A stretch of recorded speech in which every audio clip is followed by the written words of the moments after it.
Pozdravljeni v še enem utrinku.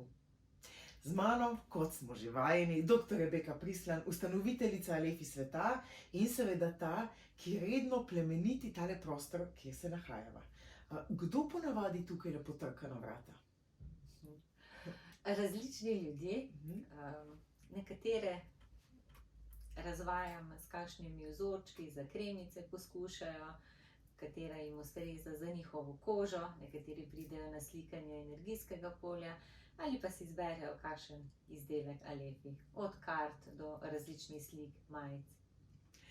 Vidim, da imaš pester nabor in da si kreativna duša, kar pomeni, da rada izumljaš nove stvari, gledaš, kaj bi še bilo zanimivo, in tukaj te v bistvu ne vodi toliko razum, če jaz prav razumem, kot v bistvu intuicija, čustva, tista predanost in seveda želja pomagati ljudem. Ja, res je. Če mogoče spostavim kozmetične izdelke, tam začnem z razumom, da najprej definiram, kakšen izdelek želim narediti, ali v tekoči obliki, kot kakšna emulzija, krema, oljni serum, kakšna varianta na šprico. Se pravi, da najprej ugotovim, kaj sploh želim uporabiti, v kakšni embalaži, izberem sestavine. Tukaj je še vedno razum, ker pri sestavinah pogledam, kakšna je njihova funkcija za kakšno kožo in vse skupaj. Medtem ko na drugi strani, ko pa ustvarjam kakšne svečke, orgonit, je pa seveda po pravilih principa izdelave orgonita, ampak še vseeno intuitivno zberem določene kristale in pa... Potem narediš to svojo magijo, ki se zgodi.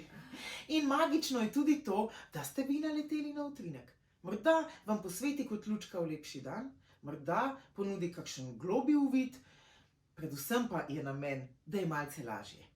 Da mogoče spoznate, da življenje ni le trpljenje in da pogledati na določeno temo z drugega zornega kota sploh ni tako šlo. Midve pa vedno rade pogledava v ta rokovnik, ki si ga tako lepo pripravila za novo leto in je poln čudovitih namigov, kako iti čez življenje, bolj pestro, bolj zanimivo in bolj prizemljeno sami vase. Ja, preden jaz začnem preveč besedičiti, je čas, da se prepustimo čudovitim besedam utrinka in danes se utrinek imenuje življenje. Rebeka, izvoli. Hvala. Pa poglejmo, kaj pravi ta čudovita beseda. Na kaj nas nagovarja. Življenje. Kako ga živeti? Začni s tem, da sprejmeš vse, kar se je že zgodilo. Poveži se s sabo, da začutiš ljubezen in mir v sebi. Ne dovoli nikomur, da ti krade tvoj mir. Razvajaj se z ljubeznijo, toplino in srčnostjo. Iskrenost te vedno vodi po pravi poti. Prisluhni svojim željam, določi svoje cilje in se prepusti svoji poti, da te vodi. Bodi hvaležen, hvaležna za vsak trenutek. Ohrani zaupanje tudi v težkih trenutkih. Druži se z ljudmi, ki bogatijo tvojo dušo. Delaj stvari, ki te bogatijo. Tudi če padeš, se poberi in pojdi naprej. Ti to zmoreš. Ostani zvest, zvesta sebi. Ja, zvestoba sebi je včasih čisto nekaj drugega, kot si na prvi pogled predstavljamo. Življenje pa tudi, ne? In v bistvu, vsi si samo želimo iti čez življenje srečno, lahkotno, brez težav. Ampak, če dobro pogledamo, bi bila ta pot precej dolgočasna. Tako kot avtocesta čez Italijo, ki se kar vije in je skozi eno in isto. Te turbulence so v bistvu čisto nekaj v redu stvar. Včasih je malo razburjenja, pride prav.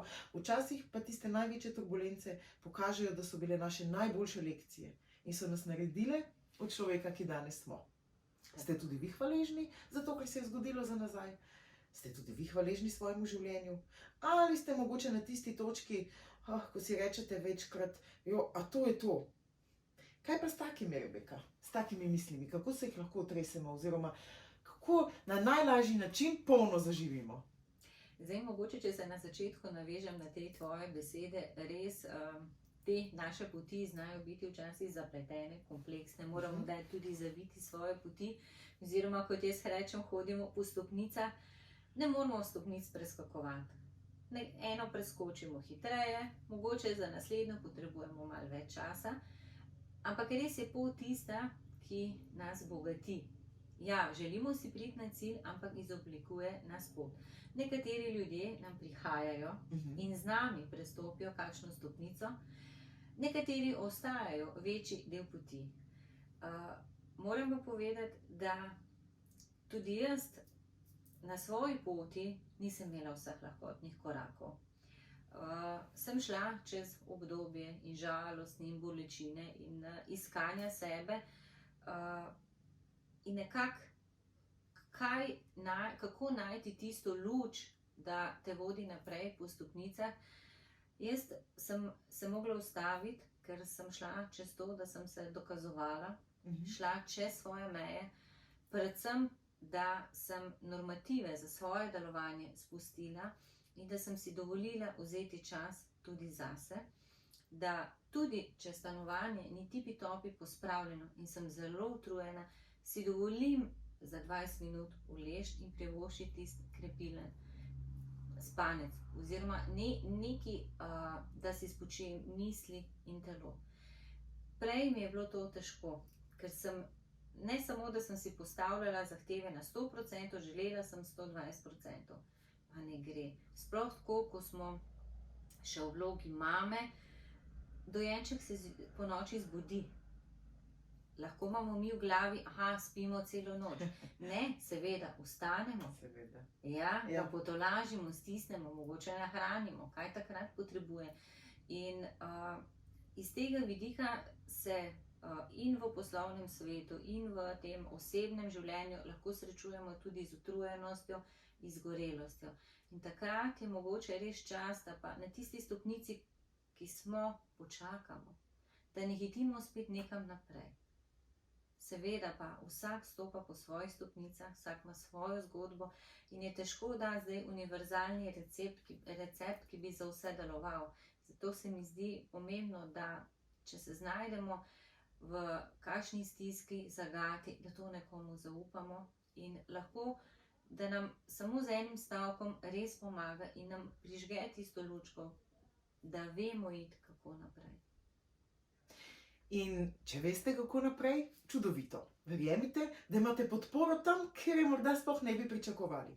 Če pa ne veste, kako naprej, pa upam, da vas doleti in najde vsaj tale utrinek, ker midve res iskreno dobro misliva in podpirava tako ali drugače na vaši čarobni poti skozi življenje. Naj bo zanimivo, iskrivo in seveda polno užitkov. Vse lepo želiva jaz in Rebeka. Ja.